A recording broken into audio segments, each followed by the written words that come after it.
Assalamualaikum warahmatullahi wabarakatuh.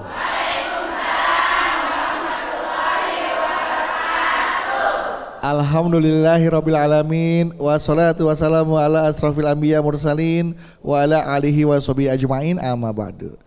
Jamaah, senang sekali saya Bedu kembali hadir menemani Anda dalam program kesayangan kita, Majelis Ilmu kesayangan kita, di mana lagi kalau bukan di Jalan Dakwah yang disiarkan dari Masjid Al-Khairiyah Menara Syariah yang berlokasi di kawasan CBD Pantai Indah Kapuk 2. Dan seperti biasa jamaah, Jalan Dakwah setiap episodenya selalu memiliki tema-tema yang menarik untuk kita simak dan insya Allah bermanfaat untuk kita semua. Dan yang nanti akan dikaji melalui tausiah bersama guru besar kita yang alhamdulillah beliau sudah berada di tengah-tengah kita. Langsung saja kita sapa Ustadz Abi. Assalamualaikum Ustadz. Waalaikumsalam Bang Bedu. Putih-putih melati. Cerah banget ya. Cerah. Masya Allah. Cerah. Benar. Secerah perasaan dan hati abang hari ini. Aduh. Ini kan kita ini cerah supaya kita bisa memberikan pencerahan. Masya Allah. Kenapa dinamain cerah mah? Karena supaya cerah mah. Oh gitu ya. Benar-benar. Gitu ya. Nah, ini yang mau dengerin ceramah Abi udah banyak nih. Nah, alhamdulillah. Sudah ada dari Majelis Taklim Al Hikmah Bekasi, Majelis Taklim Nur Hidayah Cikarang, Majelis Taklim Al Muhajirin Karawang. Assalamualaikum.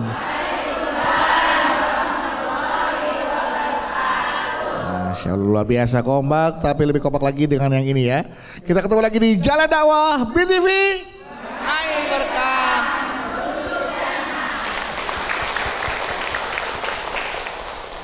Bu. Bu. Hal apa yang paling dekat dengan kita? Apa Bu yang paling dekat dengan kita? Hati. Apalagi Bu yang paling dekat dengan kita? Yang paling dekat dengan kita? Wah, Ibu udah siap kayaknya nih. Bisa tahu jawabannya. Apa Bu? Kematian. Betul, kematian. Lalu hal apa yang paling setia dengan kita? Nah, udah pada siap kayaknya nih.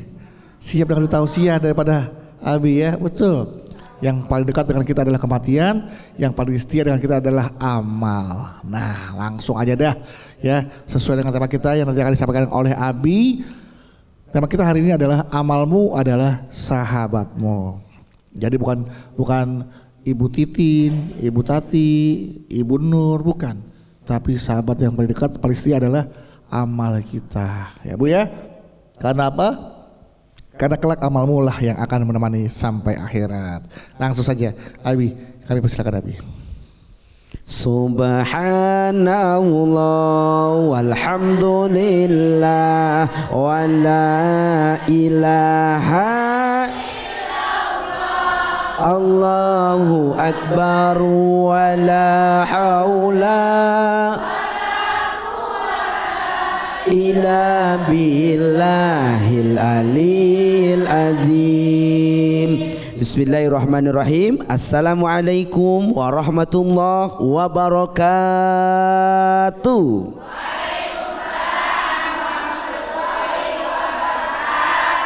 Abi doain yang jawab salam mudah-mudahan segera masuk surga.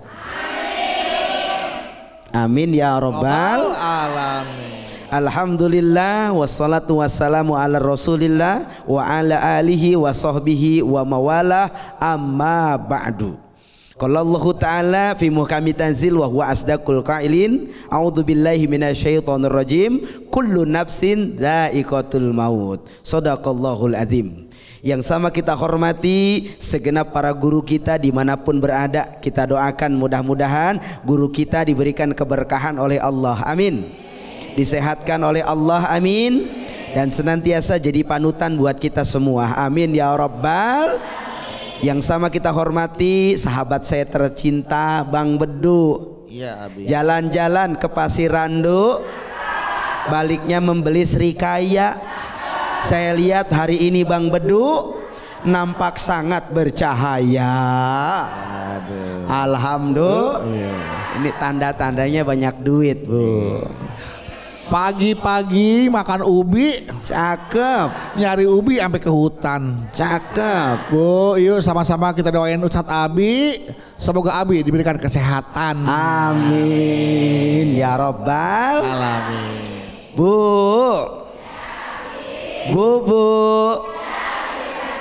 Alhamdulillah. Pemirsa Jalan Dakwah dimanapun berada, hidup kita di dunia ini seperti orang yang berada di terminal. Dia akan naik bis, dia akan naik kereta menuju tujuan yang sebenarnya. Benar apa enggak? Betul apa betul? Hidup kita di dunia ini singkat, sehingga Nabi Muhammad SAW memberikan doa kepada kita agar kita menjadi orang yang di dunia selamat, bukan hanya dunia saja tapi juga menyelamatkan akhirat kita, insya. Apa kata Nabi? Rabbana atina hasanah wa fil akhirati wa qina adzab. Inilah doa kita kepada Allah Subhanahu wa taala, di mana kita memohon kepada Allah agar hidup kita di sini diselamatkan oleh Allah, tapi bukan hanya dunia, tapi kita minta kepada Allah dunia menjadi jalan keselamatan akhirat kita, insya. Sehingga kata Nabi, thalathun yatba'unal mayyit. Ada 3 hal, ada 3 perkara yang dia akan mengikuti dan mengiringi kepada mayit. Yang pertama adalah apa? Amaluhu. Yang kedua adalah apa? Maluhu. Yang ketiga adalah apa? Ahluhu. Dan ini adalah sesuatu yang mengikuti kepada mayit. Pertama adalah keluarganya. Yang kedua adalah hartanya. Yang ketiga adalah amalnya, wa yabqa wahidun, dan yang akan tetap ngikutin kita hanyalah amal kita. Capek-capek nyari dunia, ternyata hanya ikut ke parkiran doang. Bener apa enggak? Bener apa benar? Keluarga semua yang kita tinggalkan saat kita meninggal dunia tidak ikut membersamai dalam kubur kita. Mereka pun biar sedih, biar nangis, tapi kalau diajak mati bersama, mau apa enggak? Enggak, biar nangis kenceng banget bang. Ini abang ceritanya nangis, bininya meninggal, nangis. Oh Allah, kenapa bang? Istri saya. Kenapa istrinya? Istri saya udah nggak ada. Nggak ada. Cinta nggak sama istri? Cinta banget. Beneran? Beneran. Cinta mati? Cinta mati. Ikut dah sekarang. Wah. Anak-anak siapa yang jagain? Biarpun kita cinta mati ya Bu ya, biarpun kita nangis, ternyata orang yang mencintai kita saat kita meninggal tidak ikut bersama kita, betul? Tapi nyatanya besok yang akan menolong kita, besok yang akan menjaga kita, besok yang menjadi syafaat kita, besok yang akan membersamai kita adalah amal kita.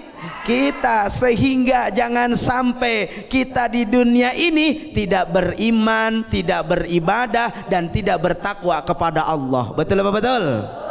Ada orang yang suka ngomong begini, Bu, alhamdulillah.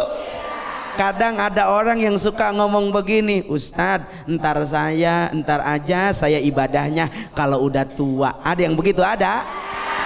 Mana orangnya? Omongan ibu-ibu 20 tahun yang lalu. 20 tahun yang lalu. Ada lagi yang ngomong gini, entar aja Ustadz saya sodakohnya kalau udah kaya. Ada yang begitu? Ada? Mana orangnya? Ada lagi yang ngomong begini, entar aja Ustadz saya mengajinya kalau dapat arisan. Ada yang begitu? Ada? Mana orangnya? Maka jangan nunggu tua, betul? Jangan nunggu kaya, jangan nunggu arisan, jangan nunggu kita jadi orang dulu baru kita mau beribadah kepada Allah. Kenapa? Kalau jadi RT baru bisa ibadah kesampean jadi RT-nya. Kalau nyampe tua, kalau umurnya nyampe kesampean ibadahnya. Benar apa enggak? Kalau kedapat kocokan arisannya, kesampean dapat arisannya. Tapi kalau belum tua, udah meninggal dunia, belum kaya, udah meninggal dunia, belum punya apa-apa, udah meninggal dunia. Karena kematian itu la yastakhiruna sa'atan wa la yastaqdimun. Dia nggak bisa dimajuin, dia bisa dimundurin, dia datang terserah Allah. Kalau kematian itu datangnya bagtatan kata Nabi, tiba-tiba, maka kita kudu mempersiapkan untuk kematian kita. Betul apa betul? Siap, persiapkan, siap. Insya Allah. Makanya ibu, kalau ibu bilang nanti aja abi saya mah ibadahnya kalau udah tua. Nah sekarang waktunya. Ya sekarang. Iya, kapan lagi? Karena ibu sekarang udah tua. Saya juga udah tua, sekarang waktunya. Benar. Kita tuh hidup ini bukan lagi mengejar masa depan ya. Benar. Semakin kita melangkah, bukan mengejar masa depan, tapi mendekati kematian. Kematian. Jatah umur kita udah tinggal sedikit. Nggak ada yang tahu kan kematian? kematian? Nggak ada yang tahu bisa kematian. ibu-ibu duluan, abang belakangan. Iya. Ya enggak? Atau kita balikin, abang belakangan, ibu-ibu duluan. Sama aja. Baik bu, tepuk tangan untuk Abi ibu. Ya, tepuk tangan dong buat Abi ibu. Yes. Sekarang lu kasih kesempatan. Siapa yang mau bertanya? Siapa yang mau bertanya? Siapa yang mau meninggal duluan? Ya, siapa yang mau tanya? Silakan ibu. Ya, silakan. Assalamualaikum warahmatullahi wabarakatuh. Waalaikumsalam warahmatullahi wabarakatuh. Perkenalkan, nama saya Kaila dari Masjid Al-Hikmah Bekasi. Oke, Kaila. Silahkan Kaila. Abi mau tanya. Boleh. Saya punya tetangga, dia itu kepala keluarga, tapi dia malas kerja. Katanya kerja itu bikin dosa, soalnya dia harus melakukan perintah atasan yang paling zazlim. Akhirnya dia memutuskan jadi marbot masjid. Katanya mending jadi marbot bisa beramal sekaligus menghasilkan. Jadi dia matok ke mengurus masjid, minta digaji dengan jumlah sekian gitu. Nah otomatis dia mengharapkan gaji dong dari kerjaan sebagai marbot. Terus kalau begitu apakah kegiatan dia menjadi marbot tetap menghitung amal? Bukannya amal itu harus ikhlas? Mohon penjelasannya. Assalamualaikum warahmatullahi wabarakatuh. Waalaikumsalam warahmatullahi wabarakatuh. Saya daripada kerja disuruh atasan saya ikutin beritanya dia yang zolim, dengan saya berhenti kerja dah. Saya mau jadi marbot aja. Wah, sebuah keputusan yang luar biasa ya, Bi ya. Berharap ada amal ibadah di situ. Tapi jadi marbot, berapa gaji gua kalau jadi marbot? Gaji dah. Nah, pertanyaannya Kaila, apakah kalau marbot yang minta gaji itu nanti amal ibadahnya nggak dihitung atau seperti apa, Abi? Baik. Karena kan marbot itu harus yang ikhlas katanya. Benar. Baik. Bu. Alhamdulillah. Setiap pekerjaan itu semua adalah pilihan bagi kita semua. Yang terpenting jangan mencari pekerjaan yang malah menjauhkan kita kepada Allah. Yang kedua, jangan mencari pekerjaan yang di dalamnya menzolimi orang lain. Yang ketiga, jangan mencari pekerjaan yang di dalamnya penuh dengan kemaksiatan. Maka ketika pun kita, misalkan seperti yang ditanyakan tadi Kaila, ada hal kita harus menjadi marbot, bahwa di situ adalah sebuah pengabdian. Dan apabila pengurus, sebahagian daripada pengurus masjid, dia menghargai daripada upaya kita punya keluarga, dia menghargai tenaga kita, dia menghargai dari kerja keras kita untuk menjaga, mengamankan, bahkan mengurus segala apa yang berhubungan dengan masjid tersebut. Hal-hal yang wajar ketika itu menjadi sebuah ukuran, ada nilai untuk diberikan sebagai nafkah keluarganya. tanpa terkecuali ketika itu adalah sebuah akad, ketika itu adalah sebuah hal yang artinya disepakati oleh keduanya, sama-sama ikhlas, sama-sama redho, sama-sama semuanya dibangun dengan kebaikan, maka insya Allah akan jadi berkah. Tapi kalau misalkan dia memberikan sebuah kebaikan tapi pengharapannya lebih, ekspektasinya yang diharapkan itu 1 bulan tidak sesuai dengan apa yang diinginkan, dia pengennya lebih seperti orang-orang yang lain, misalkan 5 juta, 10 juta, jadi jauh daripada jangkauannya. Ketika itu akhirnya hanya membebani, maka itu tidak dianggap kebaikan, ya Bu ya. Jadi yang terpenting adalah betapapun rezekinya dari masjid, berapapun jumlahnya, tapi kalau dibangun dengan akad yang baik, sama-sama redho, insya Allah ini mendatangkan keberkahan. Amin ya robbal, amin ya robbal.